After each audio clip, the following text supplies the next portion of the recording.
Bismillahirrahmanirrahim. Kalau kita menginginkan sesuatu, alur untuk mendapatkannya itu kayak gitu teman-teman. Satu, percaya sama rencana Allah. Disebut dengan istikharah, minta pendapat Allah. Istikharah ini dalam konteks pembicaraan kita malam ini bukan sekedar ibadah sholat 2 rakaat. Walaupun secara ritual dia adalah sholat 2 rakaat, tapi secara nilai dia bukan hanya soal sholat 2 rakaat, tapi soal bergantung kepada Allah, minta pendapat Allah, nanya kira-kira menurut Allah gimana nih. Terus Allah jawabnya lewat siapa? Nah, Allah menjawabnya lewat istisyarah. Pertama, istikharah, minta pendapat Allah. Ya Allah, beri saya petunjuk, ini mau gimanain, ini apa yang harus saya lakuin. Nanti Allah nitip jawabannya lewat istisyarah. Istisyarah itu meminta nasihat orang-orang yang lebih paham, ulama, kiai, ustadz, siapa lagi, guru, orang tua, orang yang lebih bijak dari kita yang banyak pengalaman dalam urusan tersebut. Kita minta pendapat mereka. Biasanya Allah nitip jawaban itu melalui lisan-lisan mereka yang terjaga. Karena memang Allah mengatakan auliyaullah, wali-wali Allah itu ketika dia sudah dekat dengan Allah, maka Allah menjadi pendengarannya, Allah menjadi penglihatannya. Maksudnya yang dia lihat itu sesuai dengan yang Allah inginkan, yang dia dengar itu hanya yang Allah ridhoi, yang dia ucapkan hanya yang Allah ridhoi. Artinya lisannya, telinganya, matanya udah terjaga, selain pikiran dan hatinya pastinya terjaga. Nah, orang kayak gini tuh utusan Allah setelah Rasulullah SAW dalam wujud ulama, dai, bukan dalam wujud nabi dan rasul, karena tidak ada lagi nabi setelah Rasulullah.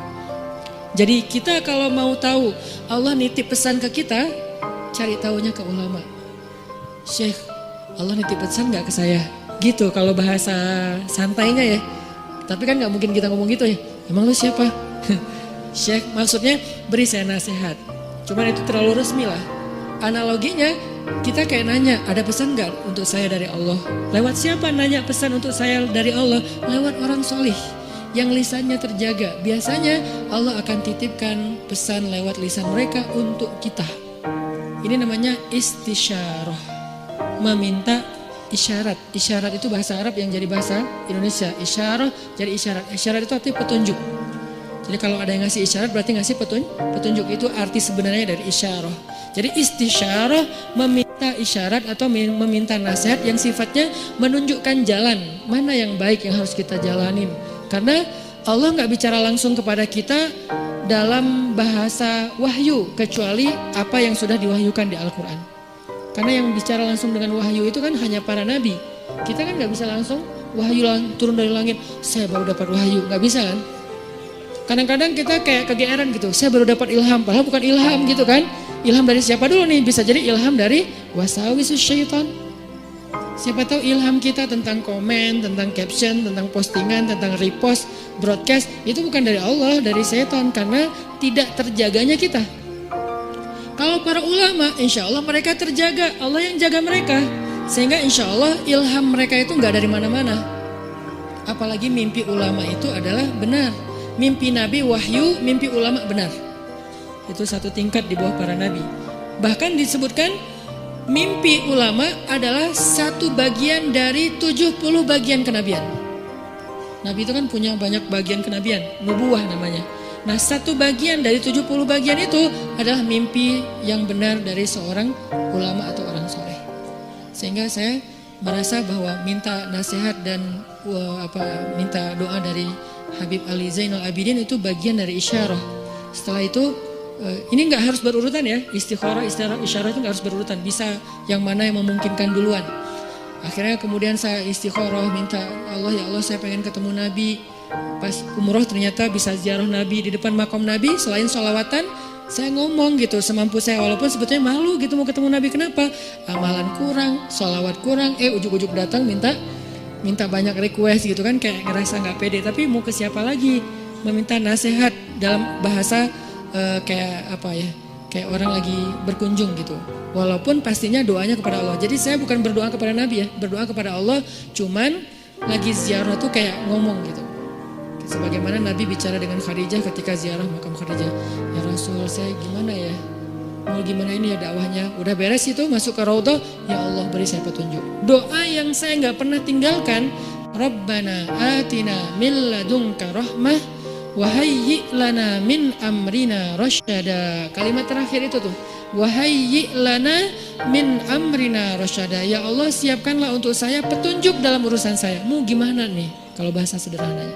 Ternyata Allah beri petunjuk lewat doa tadi para orang soleh, kemudian mimpi, kemudian dapat sebuah kejutan dari Allah yang mungkin sebagian orang melihat kejutan ini sebagai sesuatu yang sedih, musibah, ujian. Tapi saya ngelihatnya ini bukan ujian, ini justru jawaban dari doa saya bahwa Allah ingin memberikan celah. Oh gini masuknya, sehingga akhirnya saya merasa bahwa saya mendapatkan apa yang saya minta.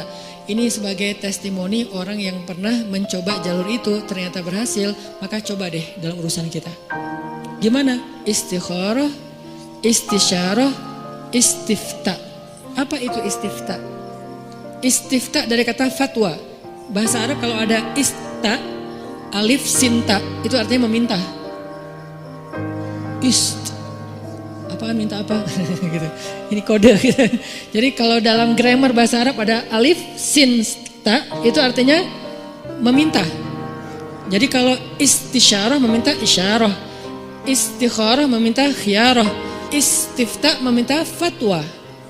Jadi minta fatwa. Minta fatwa itu mana? Halal haram, benar salah, hak batil, mana yang harus saya pilih. Nah itu namanya istifta. Sehingga datangnya harus kepada ulama. Kalau istisyarah boleh ulama, boleh orang bijak, boleh orang tua, boleh orang soleh yang ahli ibadah gitu kan. Bisa jadi ahli ibadah itu teman kita sendiri atau siapapun yang kita kenal. Tapi kalau istifta harus ulama. Kalau di Indonesia ulama yang tergabung dalam sebuah organisasi yang resmi, majelis ulama.